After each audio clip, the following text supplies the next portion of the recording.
Jonas capítulo 3 nos diz assim a palavra do Senhor. Veio a palavra do Senhor segunda vez a Jonas, dizendo: Dispõe-te, vai à grande cidade de Nínive e proclama contra ela a mensagem que eu te digo. Levantou-se, pois, Jonas e foi a Nínive, segundo a palavra do Senhor. Ora, Nínive era cidade muito importante diante de Deus e de 3 dias para percorrê-la. Começou Jonas a percorrer a cidade caminho de um dia e pregava e dizia: ainda 40 dias e Nínive será subvertida. Os ninivitas creram em Deus e proclamaram um jejum e vestiram-se de panos de saco, desde o maior até o menor. Chegou esta notícia ao rei de Nínive. Ele levantou-se do seu trono, tirou de si as vestes reais, cobriu-se de pano de saco e assentou-se sobre cinza.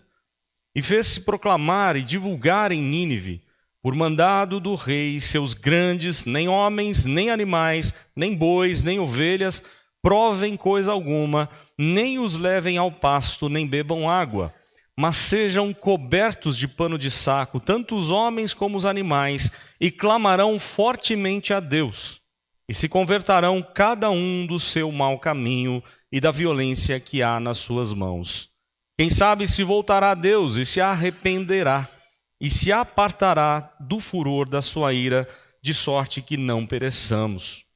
Viu Deus o que fizeram, como se converteram do seu mau caminho, e Deus se arrependeu do mal que tinha dito lhes faria e não o fez. Vamos orar mais uma vez. Muito obrigado, Deus, pela bênção de estarmos na casa do Senhor, porque é para isso que existimos, para sermos do Senhor, experimentar o Senhor a cada dia e glorificar, louvar o Teu nome. Já fizemos aqui de diversas formas. Nessa hora também, ó Deus, como é bom saber que o Senhor fala conosco pela palavra do Senhor e que o Senhor tem um recado para cada um de nós aqui.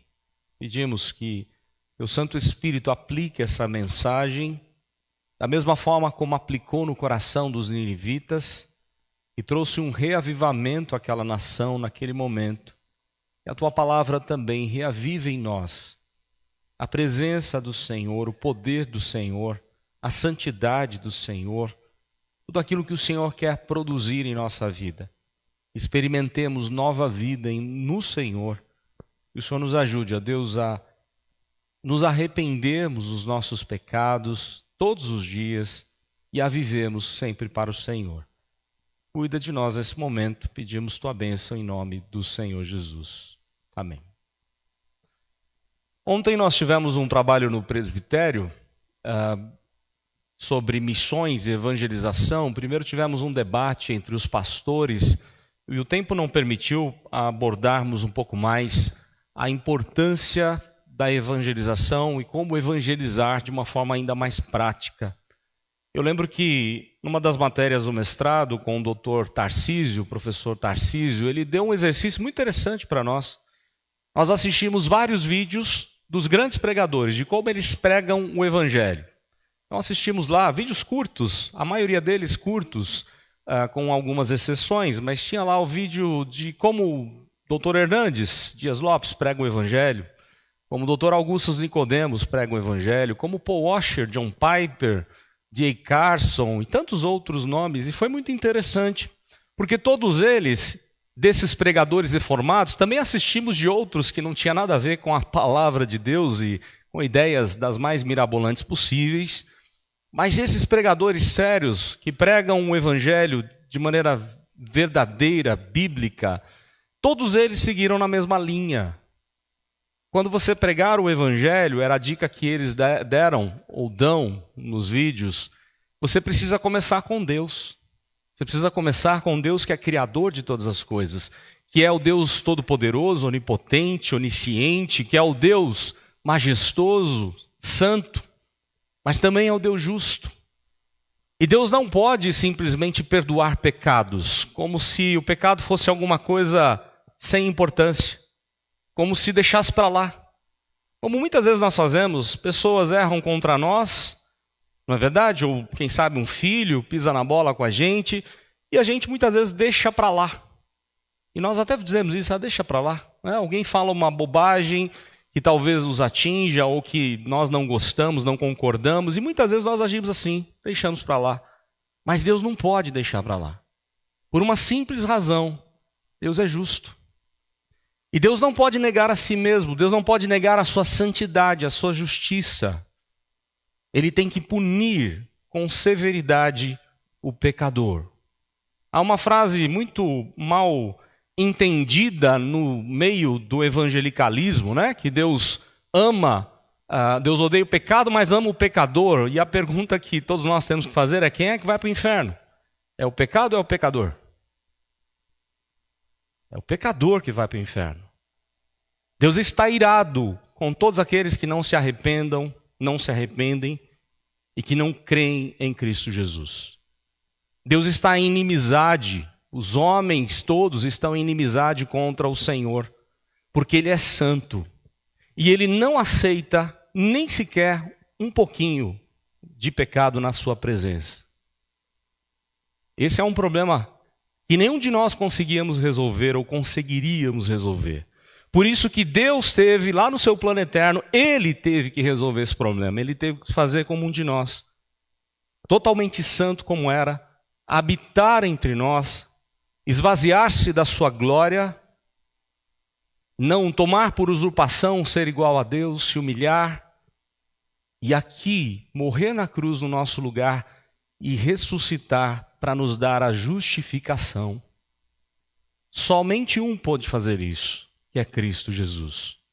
Então, no trabalho de evangelização, nós precisamos mostrar às pessoas que elas estão em inimizade contra Deus, que o pecado das pessoas levará cada uma delas para o inferno, a não ser que elas recebam a Cristo, que elas aceitem aquilo que Cristo fez por elas, por todos nós.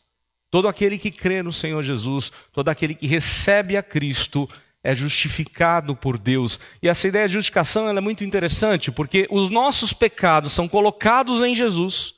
Ele pagou o preço da dívida do nosso pecado. E a santidade de Cristo é colocada sobre nós, a beleza de Cristo, a luz de Cristo, a glória de Cristo é colocada sobre nós. Deus olha para o crente, para aquele que é filho dele em Cristo Jesus. Deus olha através do seu filho, pelos méritos do seu filho. E é interessante, eu queria dizer aos irmãos aqui, é muito interessante como o John Piper, a forma como ele ensina foi bem mais interessante, mais objetiva aqui para eu passar para os irmãos. Então eu separei apenas o que John Piper fala do Evangelho, de como se prega o Evangelho e o que é Evangelho. Ele diz assim, são 6 pontos, John Piper fala, você precisa falar de 6 pontos pelo menos. Ele diz assim, o primeiro ponto, Evangelho é um plano concebido na eternidade. Deus tem um plano, o plano da redenção, que nós chamamos na nossa igreja presbiteriana é a aliança da redenção. Deus tem um plano, e você precisa falar desse plano. Do Deus que é santo, do Deus que é tremendo, poderoso, e que tem um plano para salvar cada um dos pecadores que se arrependem e recebem a Cristo. Então John Piper diz, o primeiro ponto é o plano de Deus, o Evangelho é um plano concebido na eternidade. O segundo ponto, John Piper diz que o Evangelho é um evento na história. Cristo se fez como um de nós e morreu por nós. É algo histórico, ele veio, ele pagou o preço da dívida do nosso pecado. Algo que nós não conseguiríamos fazer, nossa dívida era impagável. Ele veio e pagou no nosso lugar. Então o Evangelho é um evento na história, segundo ponto. Terceiro ponto, o Evangelho é uma realização. Qual é essa realização? É a realização entre o Filho com o Pai. O que acontece na morte de Cristo foi algo entre o Filho e o Pai, porque todos estavam debaixo da ira de Deus, e Deus estava irado com os pecadores. Deus iria condenar todas as pessoas para o inferno. Aliás, esse foi o sermão pregado por quem? O puritano Jonathan Edwards, pecadores nas mãos de um Deus irado. E quando ele pregou esse sermão, dizendo que todos nós estamos debaixo da ira de Deus, houve um mover do Espírito Santo ali na congregação, e as pessoas abraçavam as colunas do templo onde estavam, chorando pelos seus pecados arrependidos, reconhecendo que o nosso pecado, se Deus não agisse, todos nós pagaríamos eternamente por eles. por cada um dos nossos pecados. Então o evangelho é uma realização. Cristo apaziguou a ira de Deus. Deus não mais está irado conosco, com aqueles que têm Jesus. Por quê? Porque Cristo apaziguou a ira. É a mensagem de Paulo a Romanos, capítulo 5. Aos Romanos, no capítulo 5. Justificados, pois, mediante a fé, tenhamos paz com Deus. A paz de Deus, que excede todo entendimento, só foi possível porque Cristo fez algo no nosso lugar. Então o evangelho, o terceiro ponto, é uma realização do Filho para com o Pai. O Filho apaziguou a ira de Deus, tomando sobre si toda a ira do Senhor. Por isso, ele teve que experimentar, amargando ali na cruz, um pai que não pôde estar com ele. Pai, por que me desamparaste? O pai não poderia estar com ele ali. O pai estava irado com seu filho naquela hora, para que nós pudéssemos ter vida eterna. O pai pesou toda a sua mão de ira sobre o seu único filho, seu amado filho. Você já parou para pensar nisso? Quem tem filho faria uma coisa dessa? Por pecadores como a gente? Será que nós faríamos isso? Iríamos punir com morte eterna o nosso filho? Porque o que Cristo experimentou ali na cruz foi toda a morte eterna sobre ele, todo o inferno sobre ele. Todas as dores que nós experimentaríamos durante toda a eternidade no inferno, Cristo experimentou naquelas horas de cruz. Então, a realização é algo que Cristo fez no nosso lugar, ele apaziguou a ira de Deus. Um quarto ponto aqui, o evangelho é uma oferta gratuita oferecida somente pela fé. Deus oferece pela fé. Recebe aquele que tem fé, quem crê. Mas quem não crê já está condenado, diz a Bíblia. Vejam que não é de graça, é pela graça. Custou muito caro e Deus está oferecendo a todos aqueles que querem, que desejam. Quem recebe vai ter a vida eterna, mas quem não receber estará condenado. É uma oferta gratuita oferecida somente pela fé. E aí, o quinto ponto, ele falou de 6, né? O quinto ponto, realidade, é a aplicação daquilo que Cristo fez na cruz em nossa vida. Todas as graças de Cristo são recebidas do nosso coração.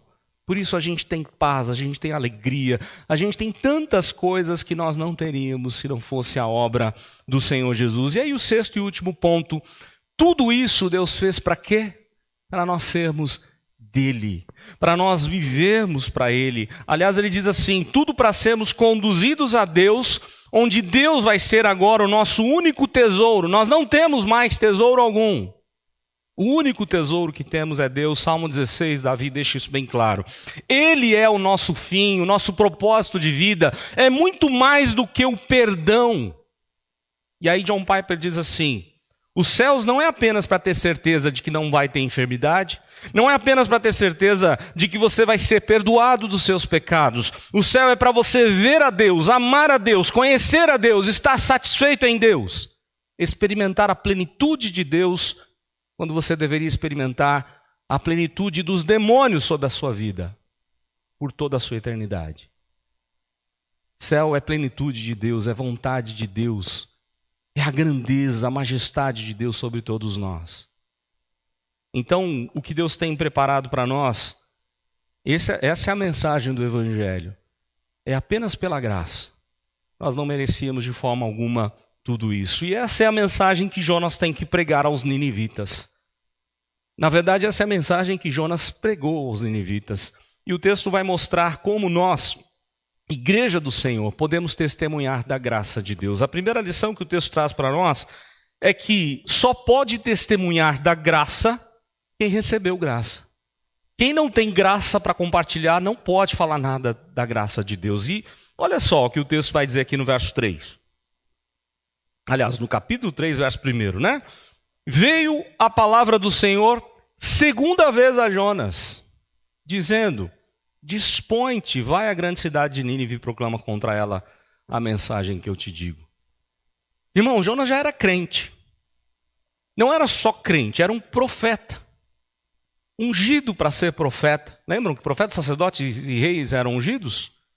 Jonas tinha uma tarefa, uma missão. Ele tinha sido usado por Deus antes, nós já vimos isso entre lá o rei Jeroboão. Ele trouxe mensagens, mas a mensagem que ele tinha que pregar ao rei ali era uma mensagem boa, agradável, né? Quando Deus tinha dito a ele, vai à grande cidade de Nínive, prega contra ela, porque a sua malícia, a malícia da cidade, subiu até mim. Jonas não quis. Jonas se rebela, se revolta. Mas olha só, Jonas era alguém que já havia experimentado a graça de Deus, mas agora, pela segunda vez, ele experimentou uma graça ainda mais abundante. Porque ele havia se rebelado contra o Senhor. Ele havia desistido da fé. Ele abandonou o Senhor, ele quis fugir da presença de Deus. E nós sabemos aí pela história do capítulo 2, Deus vai atrás de Jonas, ele é jogado lá no mar, e fica 3 dias e 3 noites no ventre do peixe, praticamente morto. Não pense que foi fácil aquela viagem, não era uma viagem de cruzeiro, num barquinho, alguma coisa assim. Imagina, 3 dias no ventre do peixe. Não só pelas coisas que o peixe come, não só pelos sucos gástricos que há aí no aparelho digestivo do peixe. Aliás, alguns estudiosos acreditam que quando ele chegou em Nínive, o próprio semblante dele deveria ser diferente, o que talvez causou pavor, terror nas pessoas. Pode ser. Nós não sabemos exatamente se ele chegou com a mesma aparência. Mas ele chegou ali, na verdade, conforme a palavra do Senhor Jesus no Evangelho de Mateus, quando ele pega o sinal de Jonas e diz que assim como Jonas ficou 3 dias, 3 noites no ventre do peixe, ele vai ressuscitar ao 3º dia. Em outras palavras, Jonas estava praticamente morto. Ele reviveu a partir de quando Deus deu a ordem para que o peixe o vomitasse. Jonas pôde experimentar de novo a graça de Deus. Como Deus é longânimo e assaz benigno. Como Deus é paciente. Como Deus dá a segunda chance. É o que ele está fazendo aqui com Jonas. Veio a palavra do Senhor segunda vez a Jonas. Pela segunda vez, Jonas experimentou a abundante graça de Deus na sua vida. Agora ele precisa transmitir essa graça. Ele não pode mais ser egoísta e guardar essa graça para ele ou para aqueles que ele achava que mereciam. Porque é graça, ninguém merece. Jonas pensou, Nínive, os ninivitas não merecem a graça, mas ele merecia? Nós merecemos a graça de Deus? E aí Jonas experimenta de novo essa graça. E como é bom saber que nós temos um Deus da segunda chance. Um Deus que um dia pega Abraão, depois de ter dado tantas coisas a Abraão, cumprido tantas promessas, derramado tantas bênçãos sobre a vida de Abraão, ainda assim o pai da fé duvidou de Deus, não teve fé e quis lá ter o filho com a escrava Agar e foi uma confusão na sua família. Deus ainda vai ter com Abraão. Deus vai restaurar Abraão, vai dar uma segunda chance a Abraão e renova a aliança com Abraão. Deus faz isso com Moisés, quando Moisés mata o soldado egípcio, e Deus vai tratar com Moisés durante 40 anos, em outro local, e vai trabalhar no coração de Moisés, trabalhar no seu caráter, revelar coisas a Moisés, dar um novo chamado a Moisés, restaurá-lo como um líder. E aí a gente pode pensar em tantos outros nomes, aquilo que Deus fez com Davi, depois de tantas barbaridades que Davi fez, não só adulterando, mas mandando matar a Urias, esposo de Batseba, um dos valentes mais fiéis ao rei. Acredita-se, os estudiosos, que seja ele um daqueles que, arriscando a própria vida, atravessou todo o acampamento do exército inimigo para buscar água para Davi, só porque Davi teve desejo de beber água em Jerusalém. Talvez tenha sido Urias um desses homens que trouxe para Davi, do tanto que ele amava Davi, respeitava, honrava Davi. E Davi mandou matar aquele homem, por causa do seu pecado. Mas Deus tratou do coração de Davi, porque Deus é um Deus da segunda chance. Deus é um Deus da abundante graça. E só pode anunciar a graça aquele que experimenta a graça de Deus. Se você acha que merece a graça de Deus, você nunca vai anunciar o Evangelho para ninguém. Porque você não entendeu nada do Evangelho. Evangelho é pura graça do Senhor. e é o que o texto vai mostrar aqui. Veio a palavra do Senhor a Jonas, pela segunda vez a Jonas, dizendo: dispõe-te, vai à grande cidade de Nínive e proclama contra ela a mensagem que eu te digo. E aí a gente passa para uma segunda lição aqui já no texto, porque só pode experimentar, ao pregar a graça de Deus, quem experimentou a graça do Senhor. Aliás, antes disso, eu gosto muito, eu falei recentemente na classe catecúmeno, se eu não me engano, já falei com a igreja algumas vezes desse texto, mas eu gosto demais daquele texto de Apocalipse, a coroação de Cristo, quando Cristo chega no céu, Apocalipse 4 e 5, a glorificação dele, depois de ressurreto, ele chega no céu, e João tem a visão da chegada de Cristo ali. Na verdade, João primeiro tem a visão de um livro, que ninguém sequer é digno de abrir o livro, nem sequer de olhar para ele. Os irmãos lembram disso? Ele vê o Pai assentado no trono, ele vê um livro selado com 7 selos, inviolável, o livro dos decretos de Deus. E aí, uma voz começa a proclamar: quem é que pode abrir o livro e desatar os selos? E a resposta que João ouve ali dos anjos é: ninguém sequer foi achado, quer seja no céu, na terra ou no inferno ou debaixo da terra. Não há alguém que possa tocar nesse livro, nem sequer olhar para o livro. É o livro dos planos, dos decretos de Deus. E aí João começa a chorar que nem criança, diz o texto. Chorar desesperadamente. Porque se ninguém pode tocar, todos nós estamos condenados ao inferno. Os anjos não puderam consolar o coração de João, mas alguém consolou. Um ancião, um presbítero. Alguém que experimentou a graça. Alguém que experimentou a obra de Cristo na sua própria vida e que está diante do Cordeiro, ajoelhado em adoração, os 24 anciãos ali no trono, diante do trono de Deus, louvando ao Senhor. Ele pôde chegar para João e falar: olha, não fique assim não. Olha só o Cordeiro que foi morto. Ele é digno de tomar o livro, abrir os selos. E Jesus faz isso, Jesus se aproxima, toma o livro e vai para o trono para reinar com o Pai. E aí começa a tirar os selos, e aí o livro do Apocalipse se desenrola nesse sentido. Somente quem experimentou a graça pode compartilhar graça. Se você entendeu, experimentou a graça de Cristo, você é chamado por Deus para compartilhar essa graça. Para entender que você não é nada, mas que Deus te colocou. Aliás, Deus colocou tudo na sua vida. Deus te colocou Ele próprio, a vida dele próprio. Deus te colocou as bênçãos dele próprio, todas as glórias que nós jamais mereceríamos, nós temos porque fomos alcançados pela graça. Aí a segunda lição que o texto traz, a primeira é: só pode compartilhar a graça quem experimentou a graça, mas só pode transmitir a graça, a mensagem da graça, não da sua cabeça, não das suas ideias, não do seu jeito, mas a graça de Deus só é transmitida pela mensagem de Deus. Vejam o que diz o texto aí. Dispõe-te, vai, verso 2. Dispõe-te, vai à grande cidade de Nínive, proclama contra ela a mensagem que eu te digo. Eu vou te falar, você não vai inventar. Ah, como nós estamos cheios de pregadores hoje inventando mensagens, né? Das mais mirabolantes possíveis. Das mais agradáveis possíveis. Que dá coceira nos ouvidos, como Paulo vai dizer, contos de fábulas. Quantas e quantas igrejas estão lotadas, porque o pregador é aquela mensagem maravilhosa que todo mundo gosta de ouvir. Deus só tem bênção na sua vida, você é maravilhoso, você é como se fosse um Deus, não é isso que estão falando por aí? Tudo vai dar certo na sua vida, você não vai ter nenhum problema. Você não vai ter enfermidade, você não vai ter nada de dificuldade. Se você, claro, né, der o seu dízimo aqui, se você fizer isso, fizer aquilo. Não é essa a mensagem do Evangelho, não é essa a mensagem da graça de Deus. A mensagem da graça é Deus quem diz qual é. E essa mensagem não é fácil de ser pregada. Ela é difícil. Você imagina. Olha lá o que o texto está dizendo aqui, ó. Verso 3, levantou-se, pois, Jonas e foi a Nínive segundo a palavra do Senhor. Ou seja, de acordo com a ordem de Deus ele foi, dessa vez ele foi.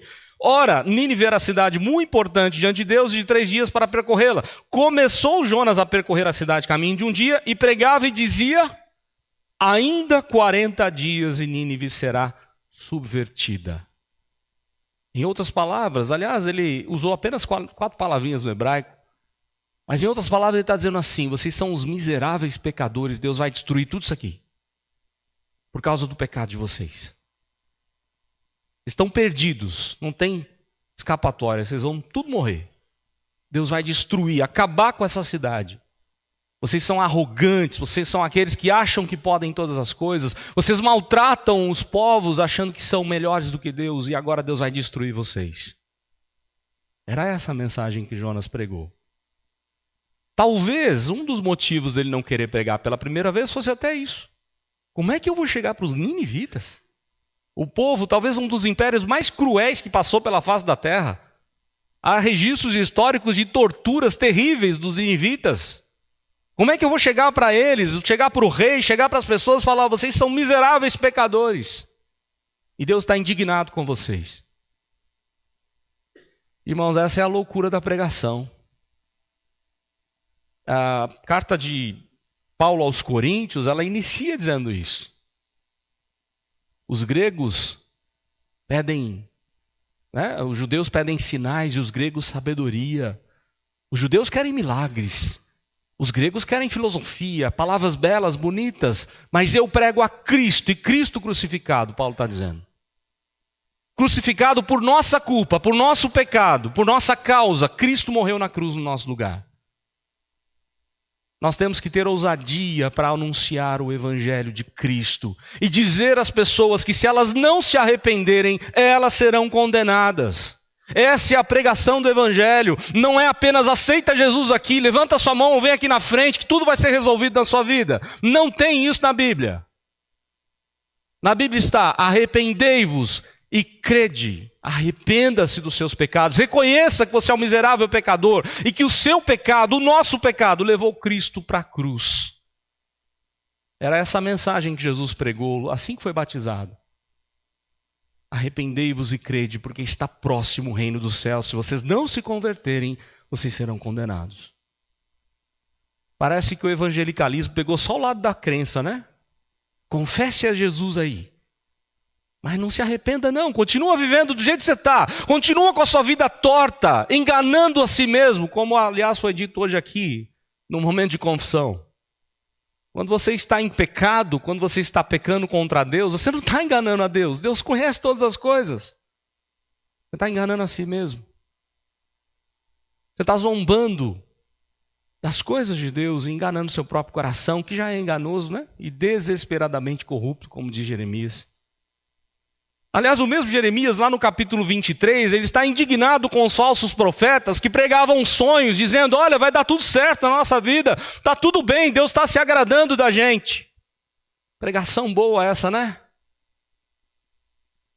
E aí, Jeremias vira para aquele povo, aqueles profetas, e diz que eles eram falsos profetas. Ele diz assim: o profeta que tem sonho, conte como apenas sonho. Aquele que está a minha palavra, pregue a minha palavra com verdade. O que tem a palha com o trigo não é a minha palavra, martelo que esmiuça a penha. A palavra de Deus martela o nosso coração. A palavra de Deus nos confronta, porque Deus conhece cada um dos nossos pecados. E Ele está convocando as pessoas ao arrependimento. Eu já falei aqui, não sei se foi em sermão, em algum momento aqui eu já falei, talvez na escola dominical, não me recordo. Mas fica um desafio para os irmãos. Assistam a pregação chocante de Paul Washer. Dá uma olhadinha no que ele fala ali. Para aquele estádio lotado de americanos que se acham protestantes evangélicos desde o berço, não é verdade? E ele chega para aquele estádio gigantesco e diz: vocês estão dizendo que vocês são crentes? Vivendo do jeito que vocês vivem? Jovens praticando sexo e zombando da santidade de Deus e acham que são crentes? Defendendo o aborto e tantas outras causas? E vocês ainda dizem que são crentes?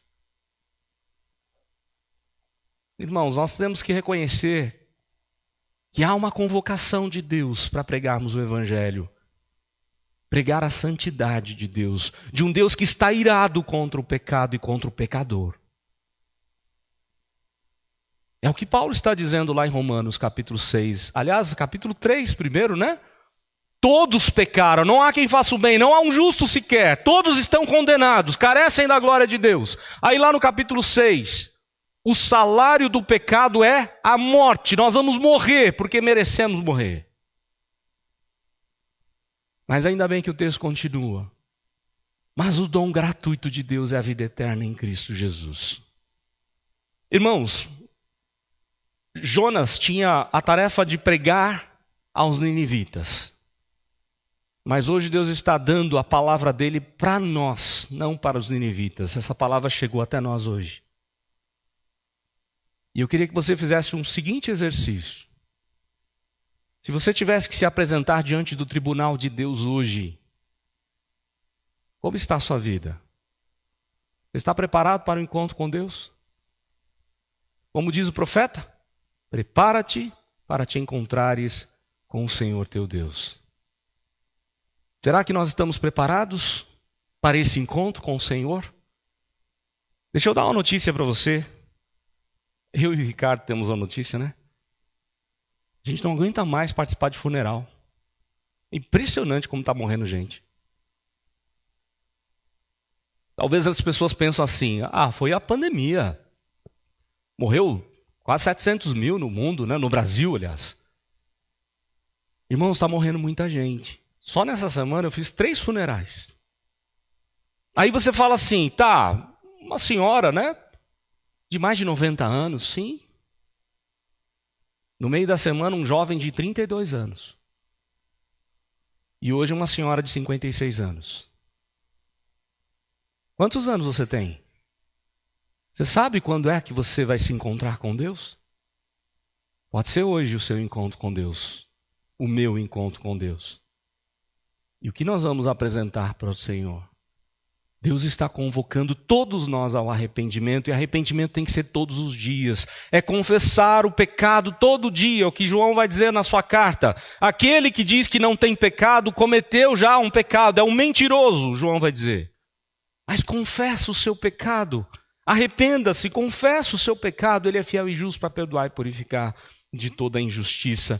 Então, o que Jonas está fazendo ali aos ninivitas serve para todos nós. Evangelho não é só para os incrédulos ou só para os ninivitas. Evangelho é para incomodar a vida dos crentes, é para fazer os crentes entender que eles precisam viver na luz do Evangelho.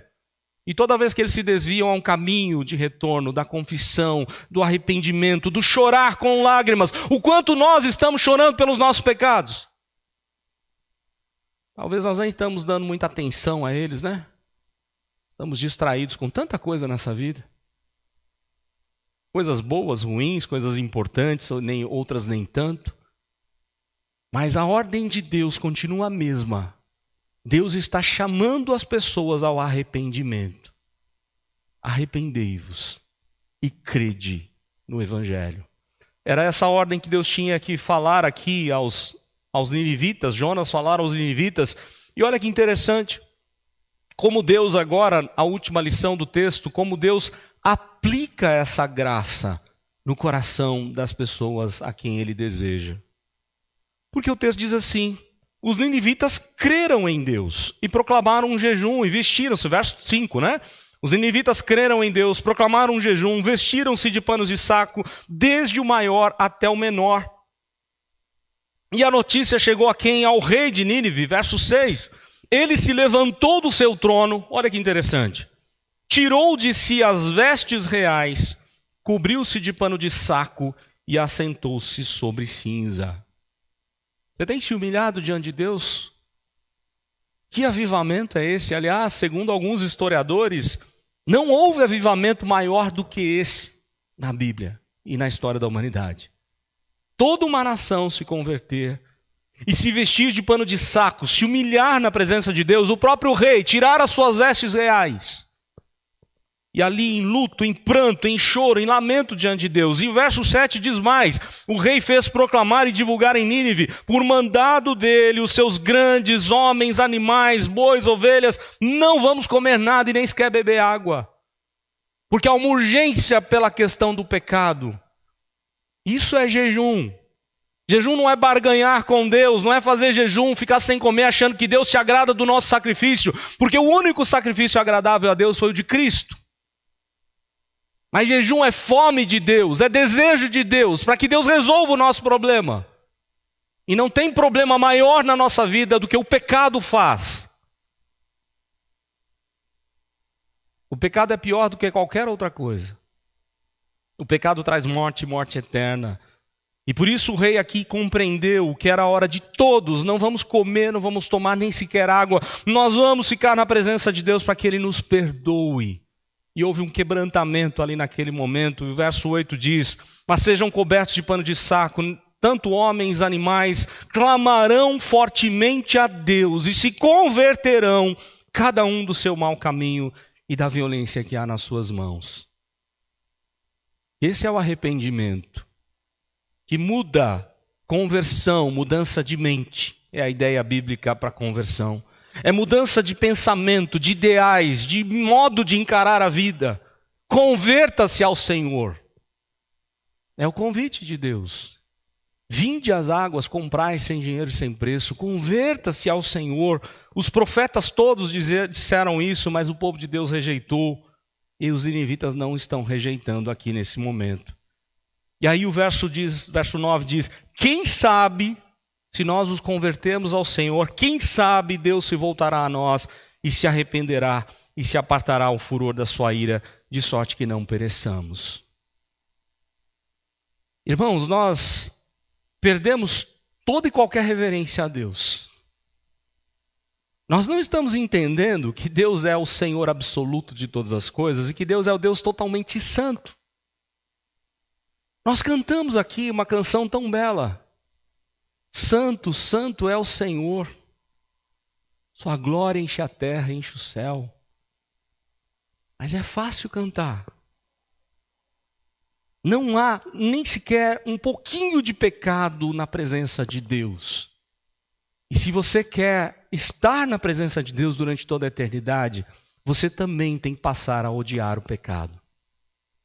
Você tem que passar a lutar contra o pecado. Porque se você não lutar contra o pecado, é que nada mudou na sua vida. E a graça de Deus não te alcançou ainda. E você precisa fazer como os ninivitas, se arrepender, se converter e clamar a Deus: Senhor, tem misericórdia.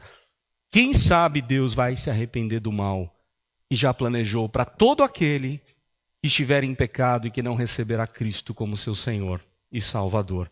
Verso 10 diz que Deus aplicou a graça no coração daquele povo. Viu Deus o que fizeram. Olha só, não o jejum, não o pano de saco, não a humilhação.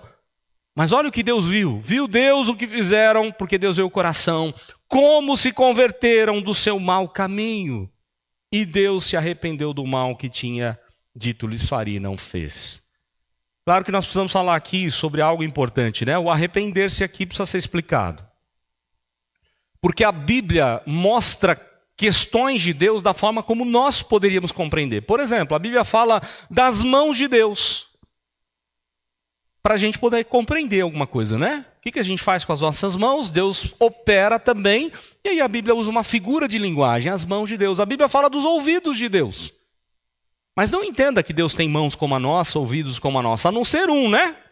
A segunda pessoa da Trindade tem após a sua encarnação.